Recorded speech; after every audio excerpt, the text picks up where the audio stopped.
Olá, boa tarde a todos que puderam assistir. Eu sou a doutora Bruna Mattioni, bacharel em Química Industrial de Alimentos, fiz o mestrado e o doutorado em Ciências de Alimentos, com o período sanduíche nos Estados Unidos, e agora estou fazendo pós-doutorado em Nutrição de Espécies Aquícolas. Muito obrigado ao curso técnico de alimentos do IFAR, no Campus Santo Augusto, pelo convite.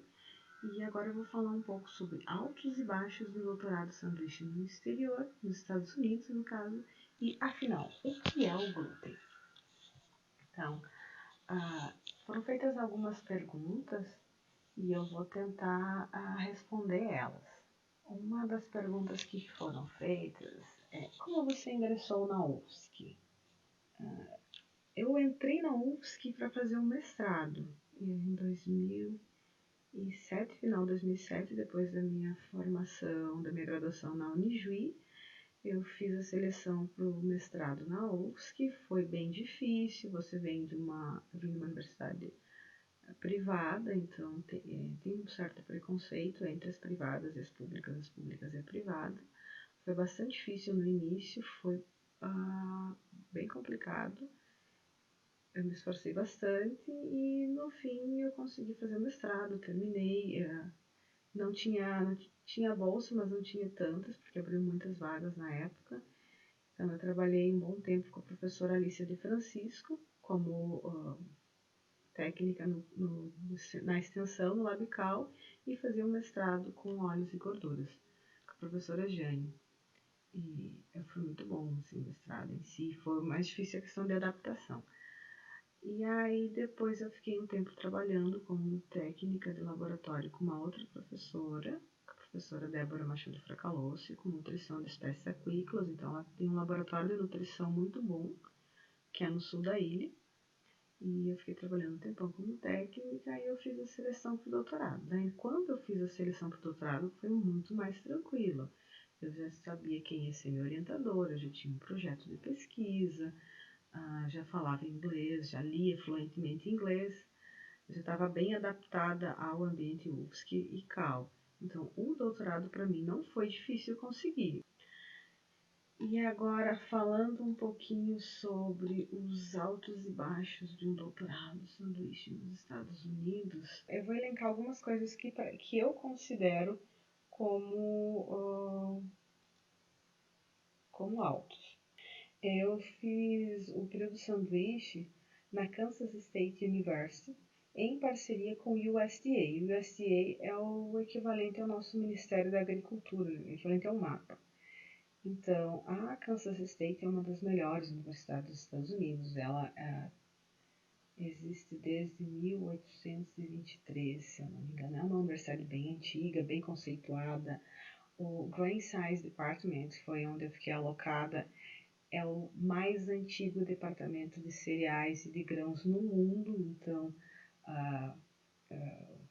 o Fulcher é de lá, que é o coordenador. O Rosney, todo mundo que estudou cereais deve ter visto o livro do Rosney. O Rosney ainda faz parte da Kansas State. A estrutura da universidade lá era maravilhosa. Então elas tinham considerado o melhor rec center dos Estados Unidos, que é o centro de recreação e desportos, né? E é considerado a região, que é a cidade, que é Manhattan, no Kansas, é considerado entre os 5 melhores campos universitários dos Estados Unidos. É uma cidade essencialmente universitária e militar. Então, é uma cidadezinha pequenininha, gostosa, assim, é uma cidade de 30 mil habitantes, 45 mil habitantes no total a cidade.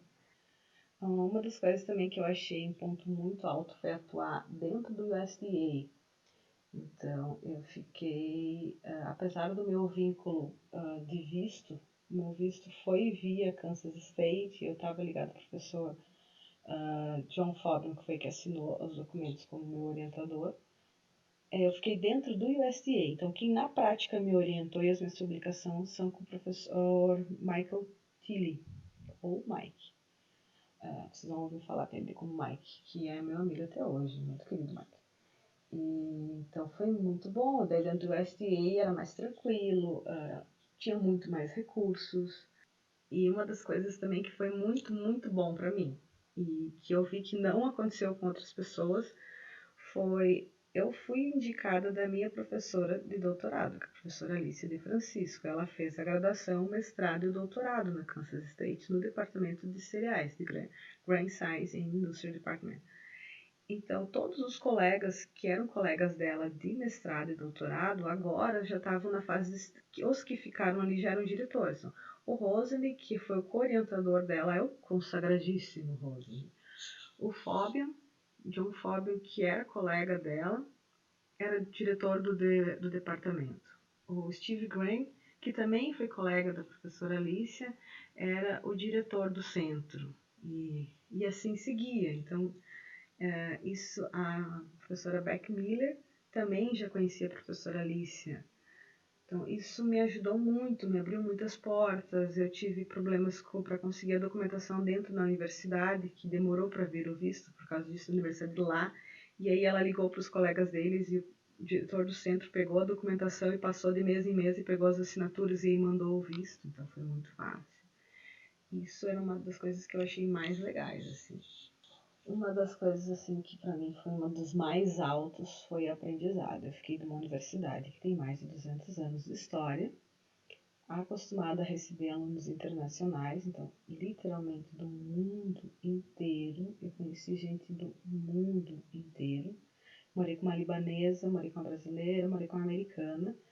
Conheci gente, assim, do Iraque, Paquistão, da Europa, Suécia, Suíça, da América Latina, vários países. Então, é muito legal isso, assim, o aprendizado. Você aprender diferentes culturas, aprender a respeitar e ser respeitado como uma cultura diferente, você entender que o diferente não é ruim, ele só é diferente e às vezes ele pode ser melhor que o teu. Isso é muito bom.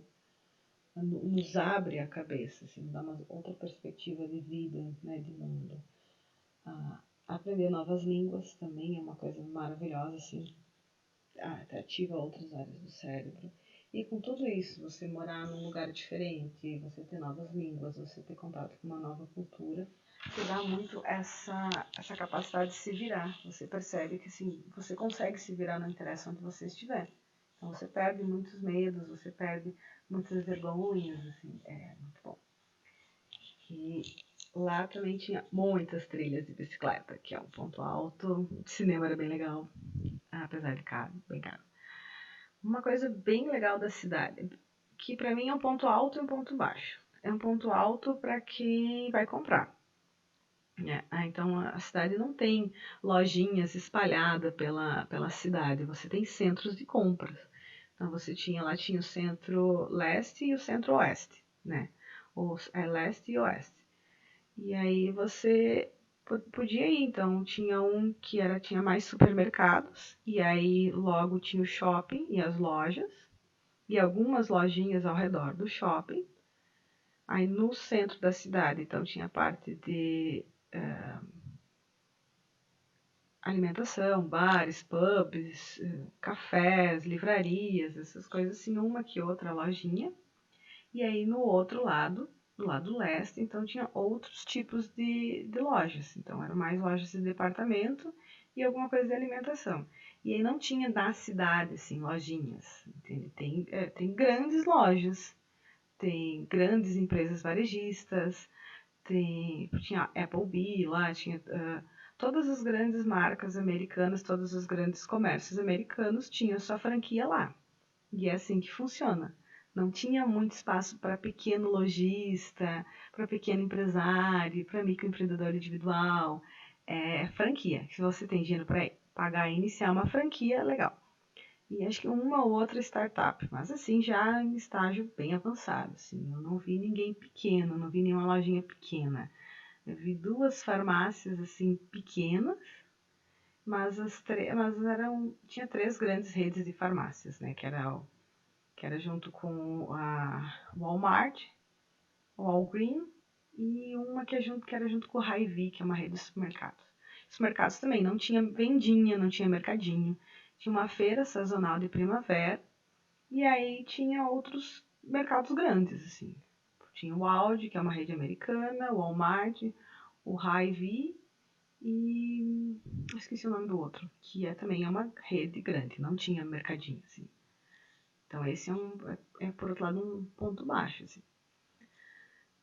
Uma coisa que eu achava legal, eles têm sistema de cotas lá desde a década de 80, então isso explica por que tem tanto americano tem tanto americano negro, bem sucedido, tem tanto americano latino, bem sucedido, japonês, outras etnias. As cotas deles variam de estado para estado, né, de acordo com o censo de cada estado.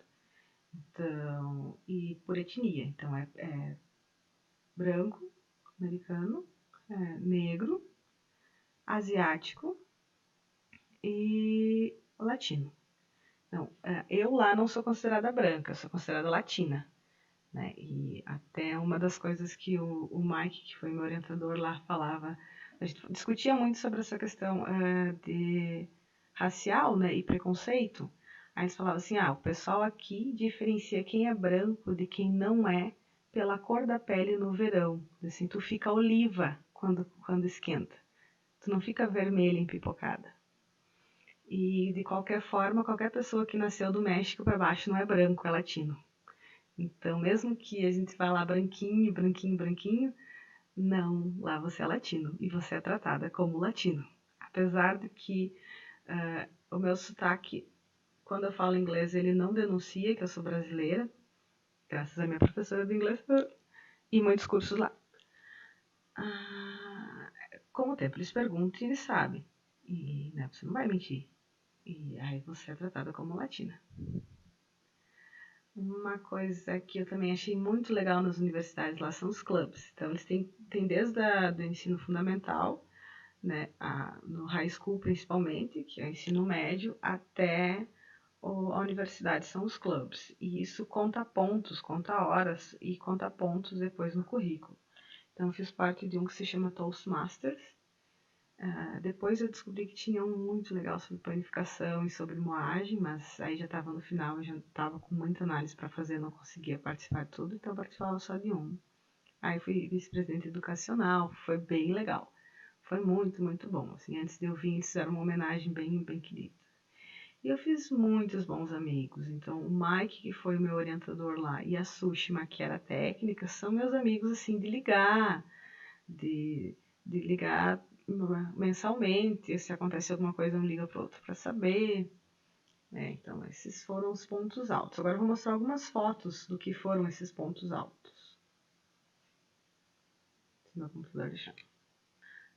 Aqui. Essa aqui é a primeira foto da universidade, 1863. Eu falei errado, eu falei o 23 de 63, né? Que foi o início da universidade. Né? Hoje, o site da universidade é assim. Você pode entrar lá, é Kansas State University. E aí tem tudo ali sobre quais são os cursos, pós-graduação, como é que você entra, como é que são os alunos internacionais. Esse é o site do Grain Science Industry Department, que é o departamento que eu fiquei alocada. Aqui é uma foto da parte central da cidade, que é onde tem os moradores. Eu morava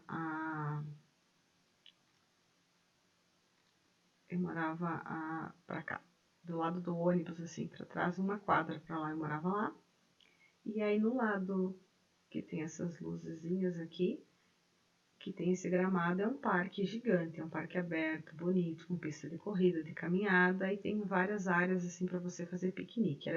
Tinha uma área para fazer tipo um galpãozão assim, sabe, que eu vi fazer 2 casamentos lá, tinha uma outra área que na primavera foram feitos alguns concertos, até participei de um bem legal. Aqui foi uma vista quando eu cheguei, porque eu cheguei lá, não, quando eu estava saindo, eu saí de lá no inverno. Então, já é outra parte da cidade, é o meu caminho para o inglês. Então, a gente tem os prédiozinhos velhos, tem as casas velhas, mas também tem muitas casas novas e bonitas, é tudo meio misturado. Mas é importante ressaltar assim, não tem cerca, não tem grade, aberto a casa, a grama, a calçada, a graminha com as árvores. Isso é uma coisa bem importante. Essa região que eu estava era uma região muito seca, é uma região de pradarias. Há muitos anos atrás, não tinha, a cidade não era arborizada, então a umidade era muito baixa. A arborizada do jeito que é hoje, eu cheguei a pegar 18% de umidade e 42 graus no verão. Então, antigamente era ainda mais seco, porque era constante essa baixa umidade. E eles começaram o processo de arborização. Outra coisa, não tem cerca, era uma cidade pequena, as pessoas não têm. Ah, esse negócio, o cachorro, o vizinho vai vir fazer cocô no meu terreno, não. Cachorro não anda solto, não tem animal solto. Você não pode botar o pezinho na propriedade que não é tua, você pode ser processado. É uma outra cultura, é diferente, completamente diferente de nós. Então, não. Óbvio, eu tirei uma foto de um esquilo, squirrel. Essa ele passou. Aqui são algumas fotos da universidade. Então, por fora, eles tentam manter essa estrutura meio medieval, no início de como surgiu a universidade. E por dentro tem alguns prédios que são renovados, né, são mais bonitos, alguns ainda são mais velhos. Essa é a estrutura inicial da universidade. A universidade começou com esse prédio. E aí que tem o Centro de Belas Artes, que era mais bonito. Aqui como é que foi mudando conforme vai chegando as estações. Esse era o grupo do Toastmasters. A gente foi para um contest em Topeka, foi esse. Foi muito legal. Foi muito bom. Eles eram muito bons palestrantes, esse pessoal que está comigo. Eu que era mais novinha ali no grupo, né? Mas o pessoal muito, muito bom. Uma coisa maravilhosa que eu tive a oportunidade de participar foi de uma palestra com o Randy Schickman, sei lá como se pronuncia o nome dele, que ele foi o Nobel de Medicina em 2013 e ele foi dar uma palestra na universidade. Obviamente é uma universidade estadual, mas ela é privada, então tem diferentes valores de mensalidades, né? Os alunos lá pagam, que são do Kansas, pagam um valor. Quem é dos Estados Unidos é um valor um pouquinho mais alto e quem é de fora mais alto ainda. Eu, como estava como intercambista, não precisava pagar mensalidade, mas são valores bem altos, assim. Em torno de $700 por semestre, por mês, para quem é de lá, né? E a galera não é muito de assistir palestra. Então, mesmo sendo uma palestra do Nobel da Medicina, falando como as células exportam proteínas, você entrava assim, tinha cookies e refrigerante de graça para quem fosse entrar. Ah, bem legal, né? Palestra do cara, assim, motivadora, maravilhosa, assim, inspiradora. Eles têm uma parada no verão, no final da primavera, e aí eu representei o Brasil.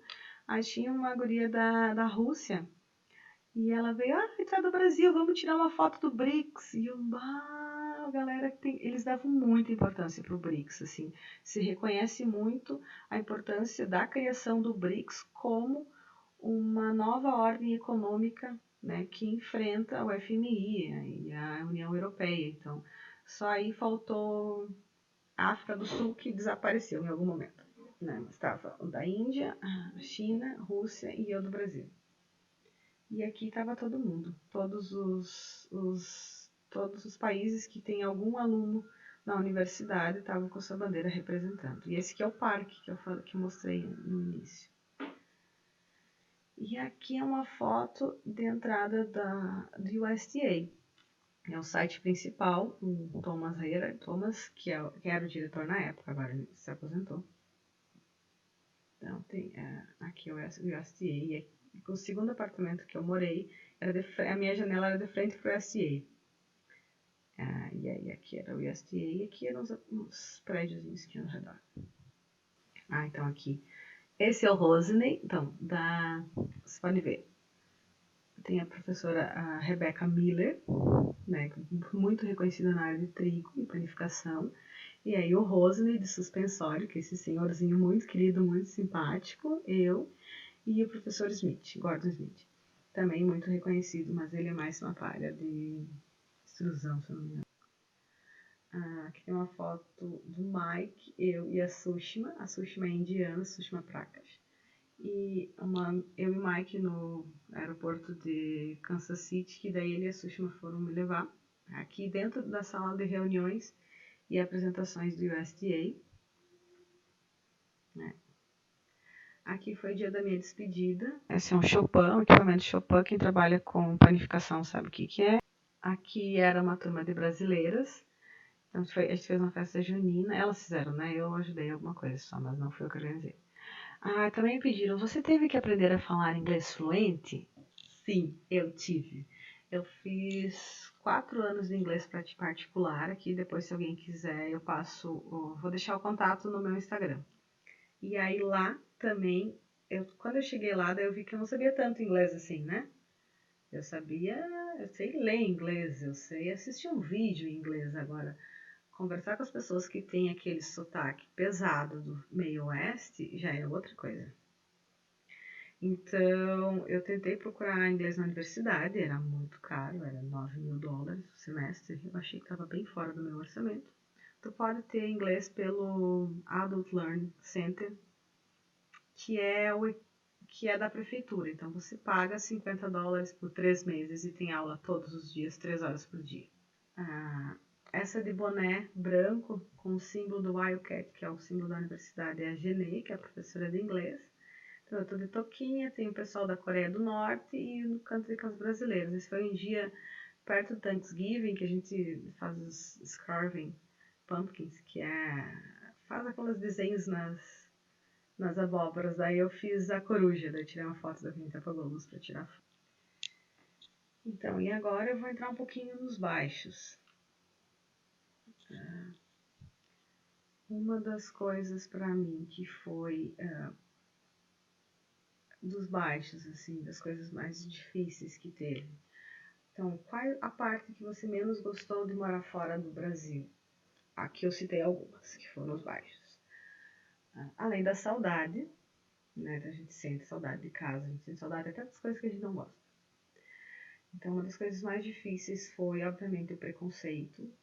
Nós somos latinos lá, e nós sempre seremos latinos, e tenho um orgulho de ser latinos, porque nós somos latinos e somos brasileiros, né? São brasileiros latino-americanos. Um dos pontos baixos nem todo mundo tem a sorte de ter um bom orientador. Eu já ouvi casos tensos de outros alunos assim, que não tiveram um orientador como o meu. O Mike, a Sushma, o pessoal do USDA em geral e da Kansas State foram muito bons comigo, muito bons. Tudo que eu quis fazer, eu pude fazer. Eu entrei em artigos que não eram, que eu não sabia que eu ia entrar. Então, eu tive um baita de um orientador, eu tive um baita de um laboratório, só tinha eu de aluna, eu usei todos os equipamentos que eu quis, que eu precisei. Mas nem todo mundo é assim. Teve uma colega minha que o orientador dela se mudou de cidade, de universidade no meio do caminho. E lá os equipamentos são do orientador. Se o orientador muda de universidade, ele leva os equipamentos. Umas coisas muito difíceis lá. Não tinha ônibus intermunicipal. Não tinha trem intermunicipal para pessoas. Então tinha um trem maravilhoso que trazia, carregava e descarregava dentro da universidade para a galera da extrusão. Mas ele não era para pessoas, entendeu? Era só trem de carga. Então, tem nos Estados Unidos, tem para carga. Para pessoas, a malha é pequena, assim. E ônibus e trem é para pobre, bem pobre. Até me assustei bastante. Uma das coisas baixas lá, o custo de vida é alto. O preço do serviço é alto, dos serviços em geral. Qualquer coisa que envolva mão de obra. Então, o aluguel é alto, se você for comprar uma casa é caríssimo. O equivalente ao IPTU de uma casa é muito mais caro que o nosso.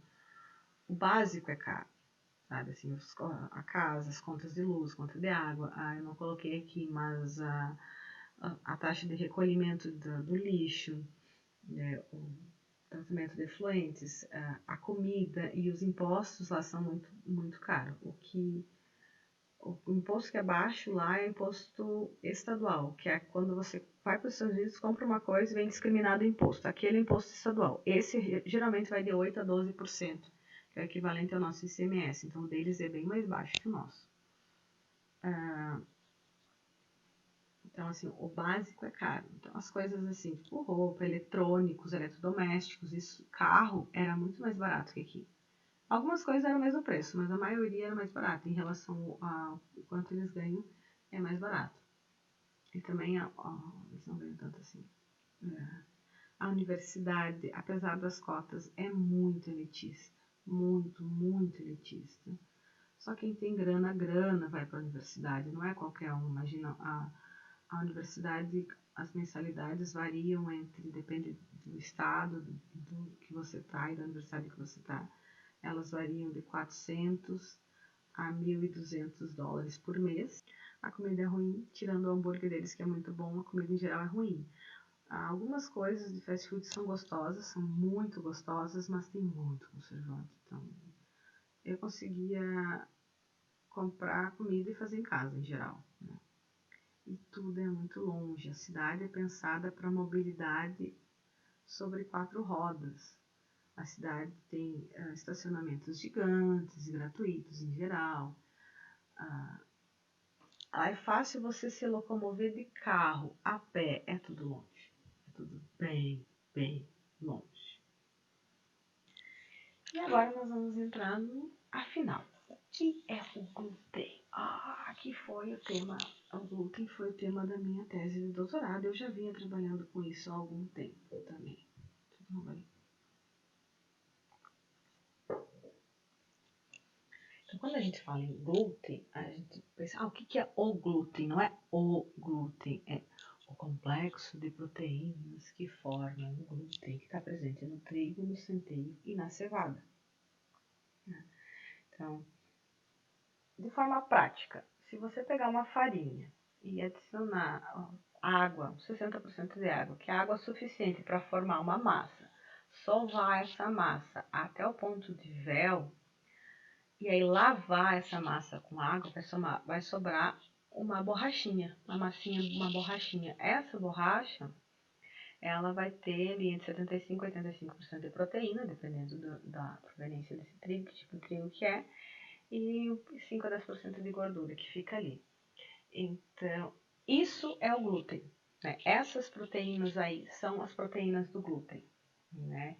Então, na prática, quando você fala em proteínas do glúten, são elas que determinam quais são as características de panificação. Elas são importantes para produtos panificados. E acredita-se que sejam mais de 1.200 proteínas que compõem o complexo glúten. Né? Elas são divididas, então, em gliadinas e gluteninas. As gliadinas, que fazem parte do grande grupo das proaminas, que são um desse grupo, elas, no trigo, no centeio e na cevada, são chamadas de gliadinas. E elas podem ser subdivididas em alfa e beta. Normalmente, você não consegue diferenciar as alfas das betas, gama e ômega gliadinas. E elas são monoméricas e são responsáveis pela viscosidade. Sabe assim, tem aquela cara de viscosa, né, que dá viscosidade, assim, dá cremosidade e extensibilidade. Quando você pega a massa, ela vai. Isso é uma característica das gliadinas. As gluteninas, que fazem parte do grupo das glutelinas, dentre as classificações das proteínas, aí elas podem ser divididas em alto e baixo peso molecular, high molecular weight e low molecular weight, ou alta massa molecular, baixa massa molecular. Quando eu comecei a estudar, eu não conseguia entender por que a gliadina é alfa, beta, onde é que estão as alfa e as beta das gluteninas, e daí elas se dividem, depois que fui entender, não, as gliadinas são uma coisa, alfa, beta, gama, ômega, e as gluteninas são outra coisa, alta e baixa massa molar. E ao invés de elas serem monoméricas, elas formam monômeros de proteínas, elas são poliméricas, assim, são cadeias compridas, e vão se ligando, ligam uma aqui, outra daqui, juntam uma gliadina monomérica e vai formando o complexo. E elas são responsáveis pela coesividade e elasticidade também. Então, aquela massa firme, coesa, essa parte da coesividade da massa é responsabilidade das gluteninas. Tá? Então, o glúten é isso. Tá? Aqui eu vou falar um pouco sobre as desordens relacionadas ao glúten. Se vocês quiserem saber sobre a característica de panificação, a gente pode falar um outro dia sobre isso. Mas eu pensei em falar mais sobre as desordens relacionadas ao glúten, que é o que está mais em voga. Assim, eu vou comer glúten, não vou comer glúten, por que glúten, por que glúten isso, glúten aquilo, né?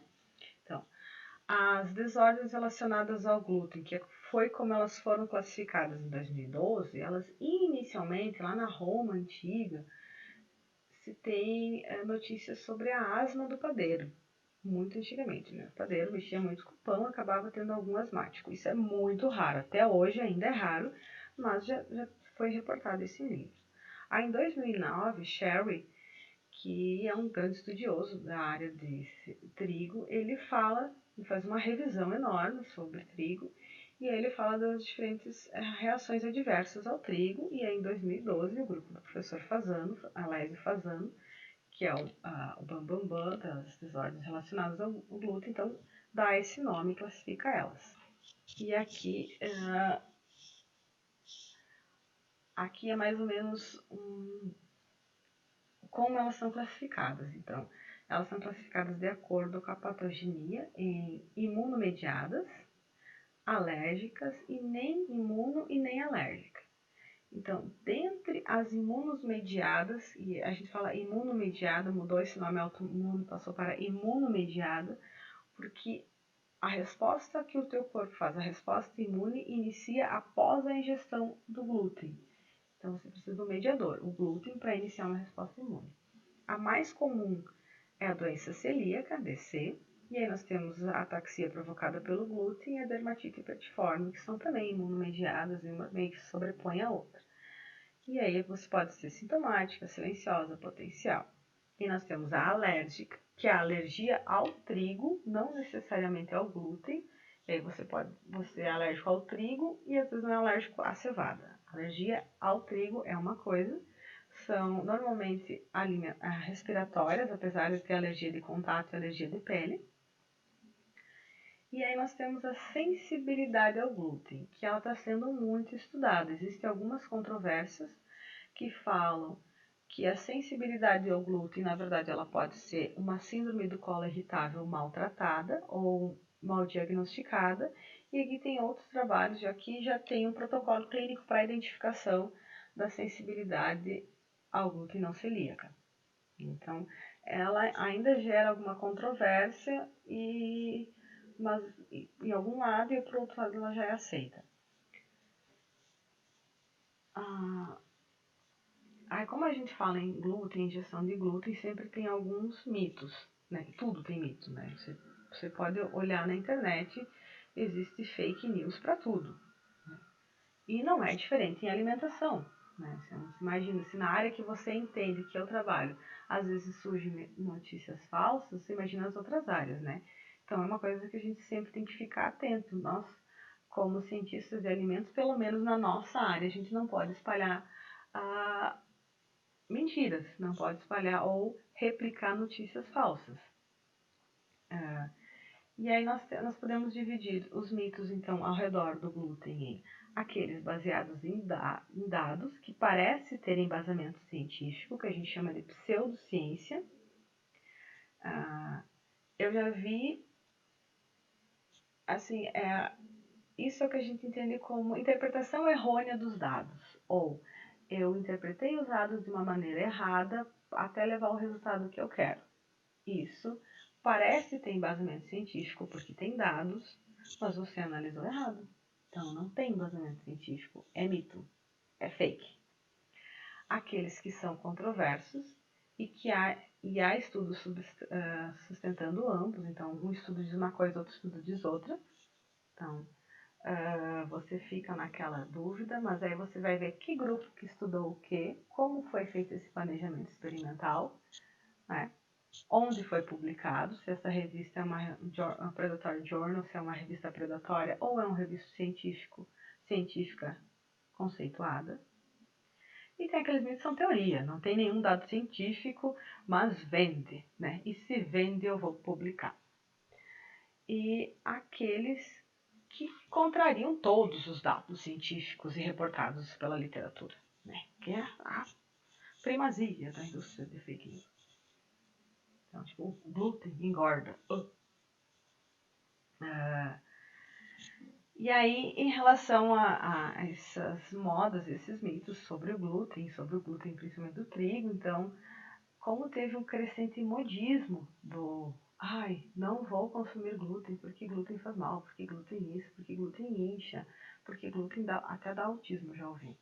Então, teve uma carta do Conselho Regional de Nutrição com o posicionamento da Sociedade Brasileira de Nutrição, falando que a dieta sem glúten ela é um modismo e ela não deve ser prescrita para pessoas que não têm alguma desordem relacionada ao glúten.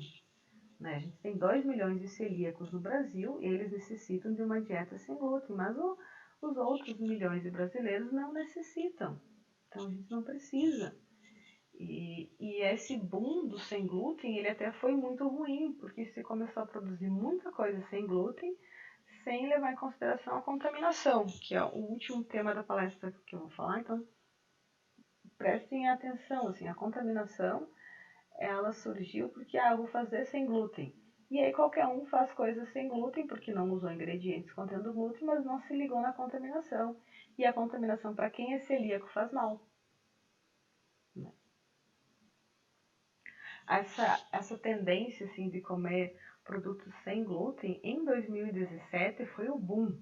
Em 2017, os principais tendências de mercados foi gluten free, guerra no açúcar, então a dieta sem açúcar ou low carb voltou com tudo, vamos tirar a gordura, vamos tirar o açúcar da alimentação, que é isso que está me engordando, e retornou a manteiga, foi quando a manteiga voltou com força total em 2017. Né? Mas isso não é à toa. Só em relação ao consumo de glúten, veja, a gente está falando em bilhões de dólares que esse mercado movimenta ao ano. Entendeu? Então, o gluten free tem por trás dele um mercado muito forte. Ele não está ali à toa. As fake news surgem disso. E aí, para você ter noção de como esse negócio foi forte, o termo gluten free, vocês podem até abrir o Instagram depois e colocar a hashtag gluten free. É uma tendência muito grande, muito, são bilhões de compartilhamentos, milhões de compartilhamentos, e eles vêm junto, as indicações de hashtag vêm junto a outros elementos, por exemplo, sem trigo, sem açúcar, comida natural, às vezes em fitness, entendeu? Eles tentam associar a uma dieta sem glúten a uma dieta fitness e saudável. Isso não é verdade.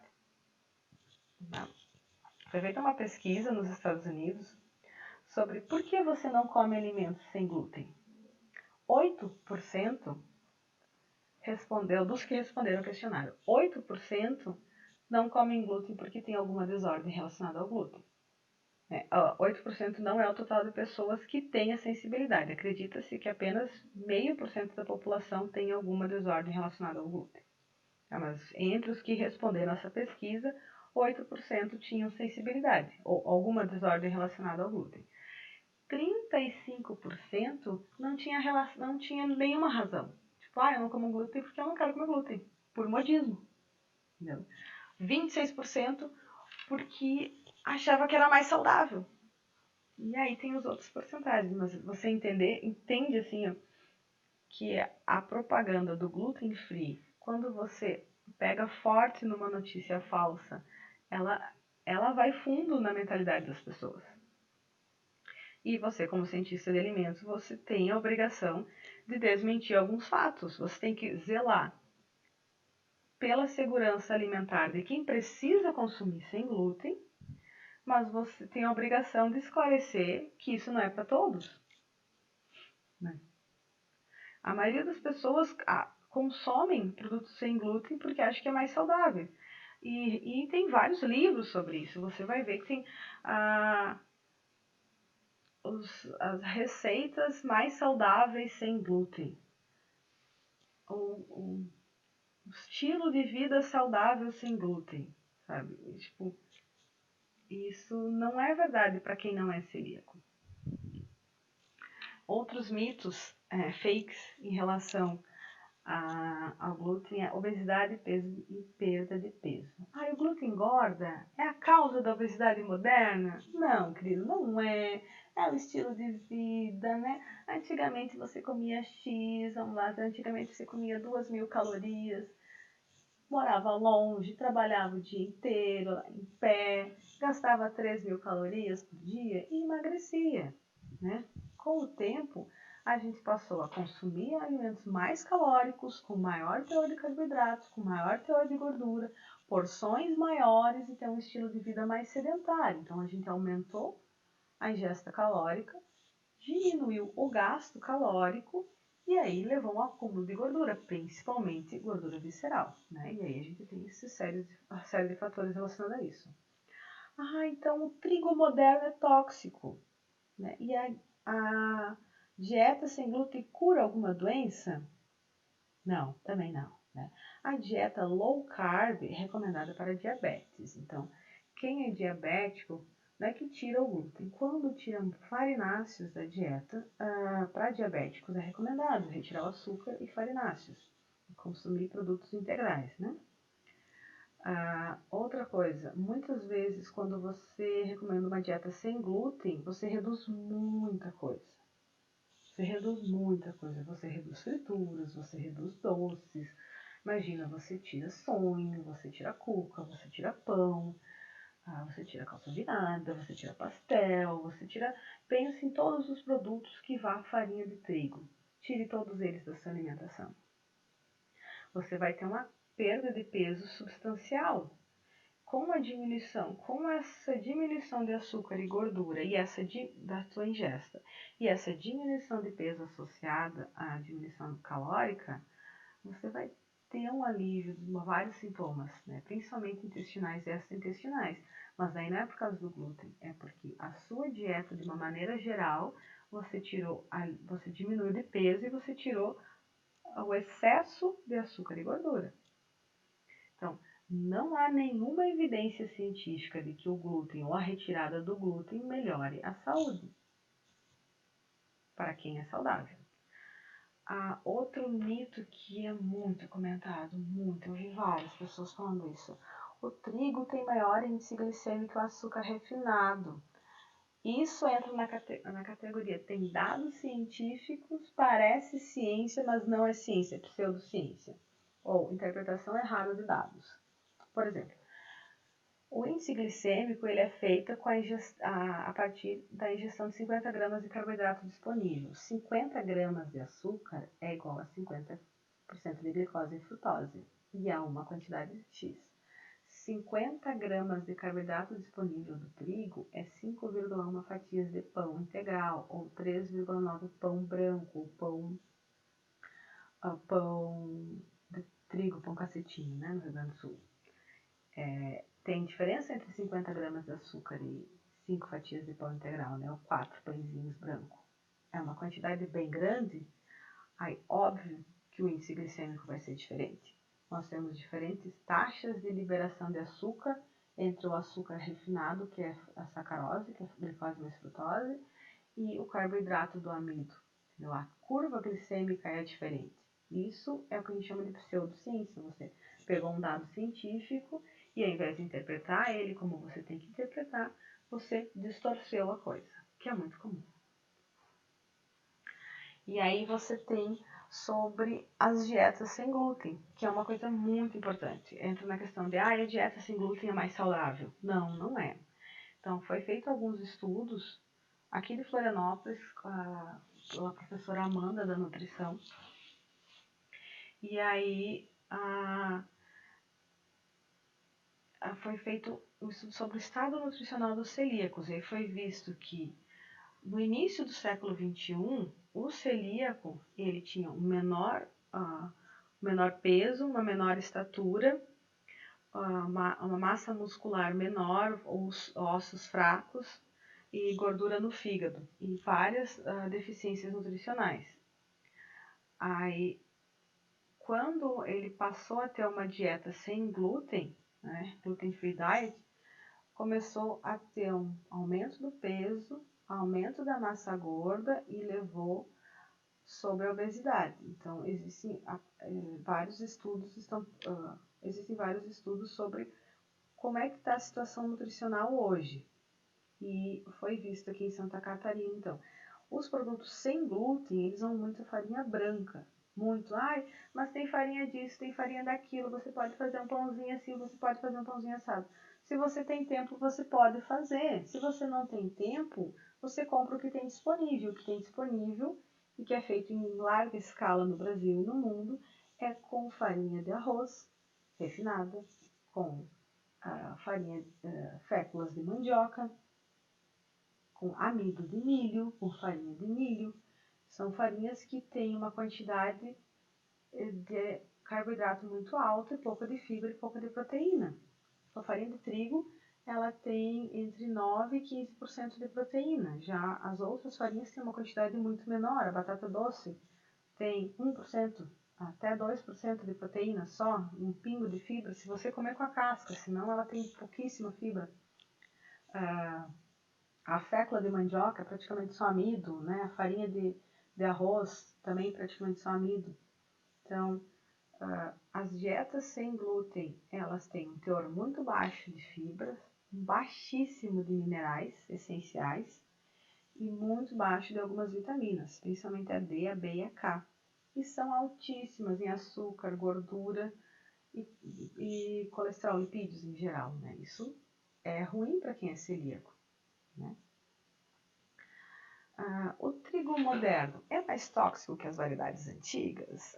Isso acho que é uma das fake news mais espalhadas entre as pessoas, assim não é, porque teve muitos cruzamentos genéticos, e aí o trigo moderno hoje, que é o trigo pão, ele não é bom porque ele é mais tóxico, daí faz mal, por isso que a gente passa mal. Não, né? Claro que não. Se fosse assim, a gente não ia comer milho, não ia comer cenoura, imagina o soja, que é transgênico, o milho, que também é transgênico, e que não é um genoma de uma outra espécie que foi incorporado, e a gente não tem tanto problema assim. Entre outros exemplos, né? Maçã, banana, tudo. O trigo pão, trigo do genoma A, B, B, D, D, que a gente conhece hoje, ele é muito antigo, gente. Nós estamos falando em milhões de anos que esse trigo, que se tem esse trigo moderno, né? Então a gente acredita que pelo menos há 9.000 anos nós produzimos, o homem planta o trigo pão, que é o trigo moderno, Triticum restigio.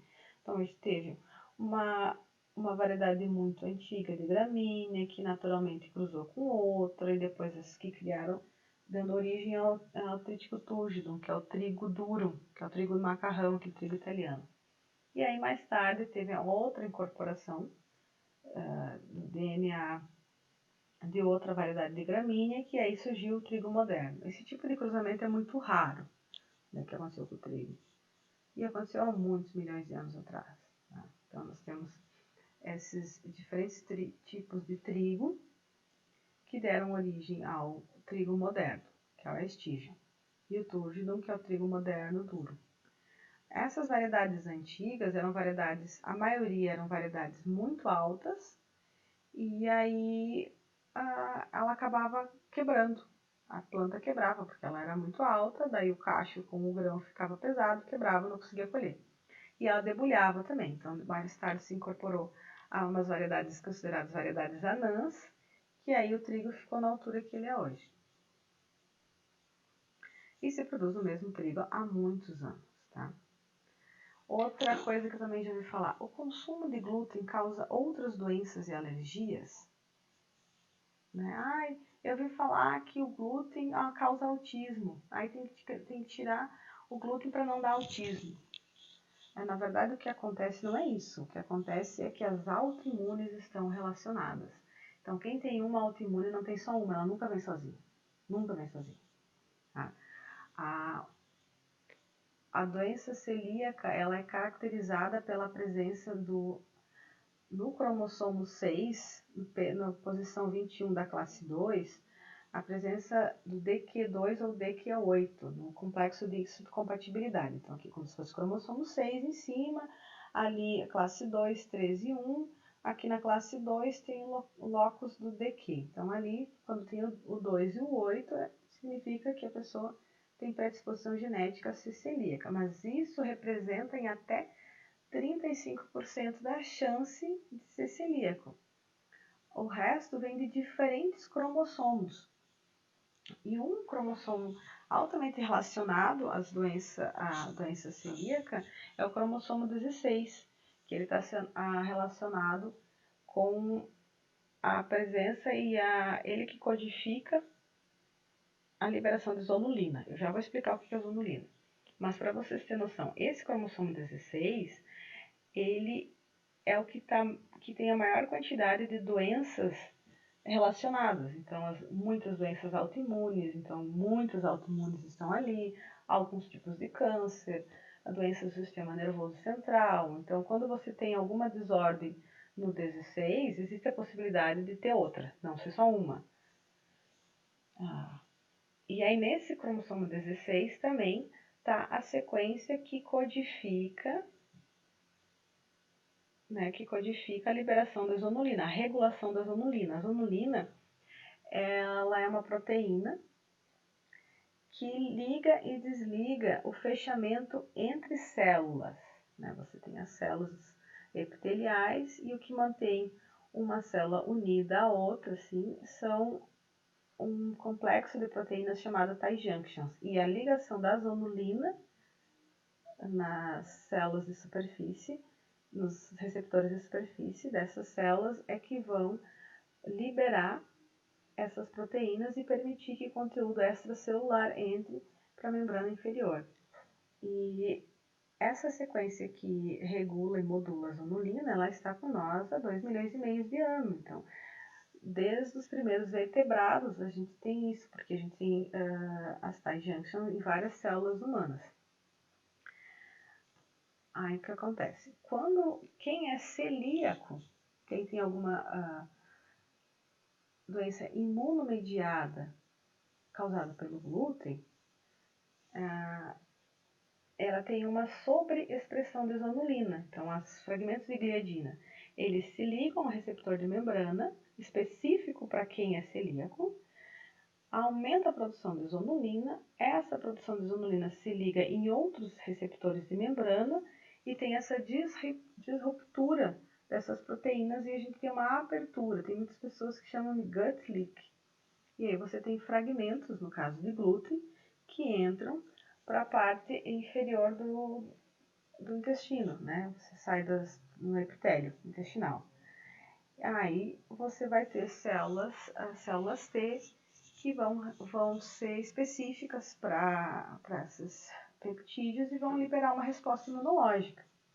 E aí vai ter uma inflamação, vai ter achatamento das vilosidades, vai ter toda uma formação de inflamação no intestino e uma menor absorção de nutrientes, típico do celíaco, né? Aquela inflamação intestinal, o mal-estar, uma resposta autoimune. E tem muito celíaco que vai parar no hospital porque passou mal. Né? Então, se a gente for pensar, nós temos mais de 1.200 proteínas que formam o glúten. Especificamente no grupo das alfa-gliadinas, nós temos algumas proteínas que são responsáveis pela ativação de uma atividade citotóxica, quando ingerida, no celíaco. Tem uma sequência que é imunomodulatória, da resposta imunomediada. Tem outras sequências que libera interleucina 8, dependendo da ativação desse complexo ligado à ativação de zonulina. E aí tem a outra sequência que libera a zonulina e regula a permeabilidade. Dentro dessas alfa-gliadinas ainda, ao longo delas, tem sequências com 5 peptídeos, que está aqui no ladinho, Q, P, F, P, que é glutenina, prolina, fenilalanina, prolina, que são a sequência que é mais imunogênica para os celíacos. Então, quando você for falar em glúten e doença celíaca, não é uma coisa simples e fácil que você explica numa frase. É um complexo de coisas e vocês precisam entender isso. quando a gente fala em doenças celíacas e desordens relacionadas ao glúten, a gente fala numa série de coisas que devem ser entendidas, né? E aí, outra pergunta que surge e que vai ter relacionado com esses slides e a nossa última parte aqui é: a aveia contém glúten? Não, a aveia naturalmente não contém glúten. O que acontece é uma contaminação cruzada no campo durante a colheita e a armazenagem. A aveia é uma cultura de inverno, assim como o trigo, então muitas vezes tem uma rotação de cultura não só sazonal, né? Mas um ano entre o soja, depois vem o trigo, e às vezes você planta aveia. E você vai usar a mesma máquina, a mesma colheitadeira que você usou para colher o trigo na safra anterior, ou quando são vizinhos, né, que trocam equipamentos, às vezes um colhe o trigo e depois o outro vem e colhe a aveia. Então, tanto pode ser a máquina como o caminhão que você vai transportar a carroceria desse caminhão, o silo que vai ser armazenado essa aveia pode ser o mesmo silo que foi armazenado o trigo, e aí você tem uma contaminação cruzada com o trigo. Além disso, é muito ocorrer contaminação cruzada na indústria e principalmente em padarias, né? Por exemplo, numa planta de extrusão, né, ou de salgadinhos, assim, você tem desde a mistura da farinha, o extrusor, o corte, sabe, onde dá o formato final, a esteira de elevação, os tubos de secagem, a parte final de temperagem e de adição de óleo e mistura antes do envase, tudo isso, por exemplo, é uma linha de processo em salgadinhos extrusados ou alimentos extrusados, não necessariamente salgadinhos. E cada parte dessas pode ser uma fonte de contaminação.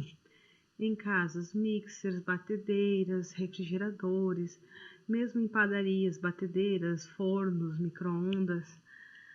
Tudo isso são fontes de contaminação cruzada durante o processamento. Então, quando você trabalha com farinha de trigo, a gente considera que por 24 horas a farinha está em suspensão. Então, se eu fiz algo com farinha de trigo e em seguida eu tentar fazer algum produto gluten free, eu vou ter contaminação por contaminação cruzada, por usar os mesmos equipamentos. Mesmo que eu lave e seque esses equipamentos com a limpeza normal que a gente faz em casa, não é suficiente para eliminar a contaminação. Então, o que se faz é alguns tipos de lavagem e não usar, ter equipamentos separados. Por exemplo, aqui em Florianópolis existe um supermercado que trabalha exclusivamente com uma padaria sem glúten. Então, ele tem uma padaria sem glúten e a padaria normal.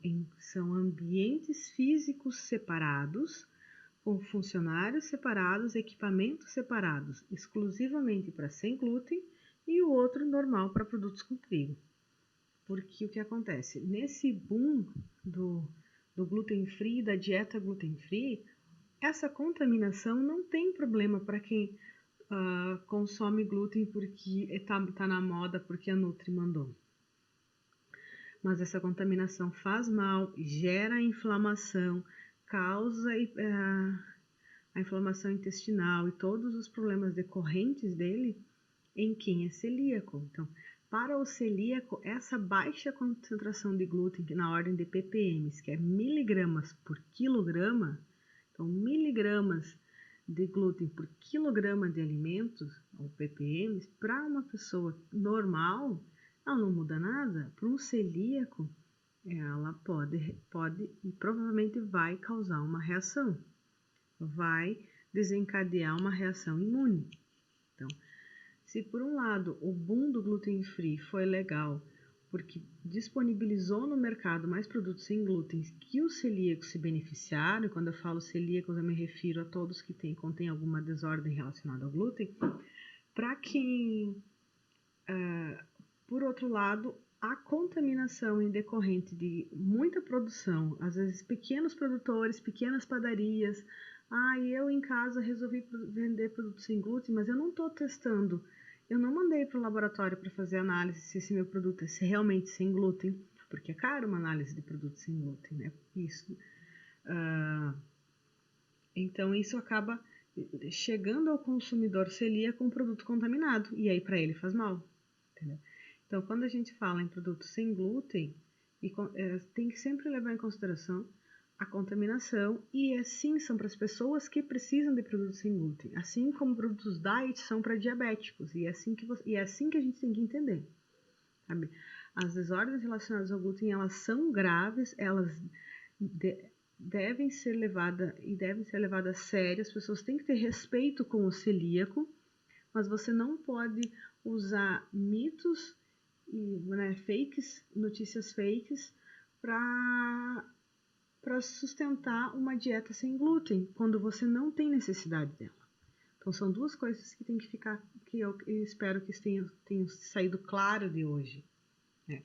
Que é, quem é celíaco precisa de alimentos sem glúten e esses alimentos têm que ser seguros, e a forma mais segura de evitar a contaminação e de obter esses alimentos são não usar ingredientes com glúten. Então, eu exigir do teu fornecedor o certificado de que esse alimento é sem glúten, processar batidas com ingredientes seguramente sem glúten, ou seja, se eu vou na minha planta de extrusão, por exemplo, eu não tenho como separar duas plantas, então eu vou produzir com glúten até aqui, a partir daqui eu vou fazer bateladas, né, algumas bateladas e testar para ver quantas bateladas eu preciso para que o meu produto saia sem glúten. E a partir daqui ele é sem glúten. E a limpeza com álcool 60. Só água e sabão não limpa, não tira todas as proteínas do glúten, porque as proteínas, elas não são solúveis em água, nem álcalis fracos, elas são solúveis em álcool, né? Principalmente a gliadina.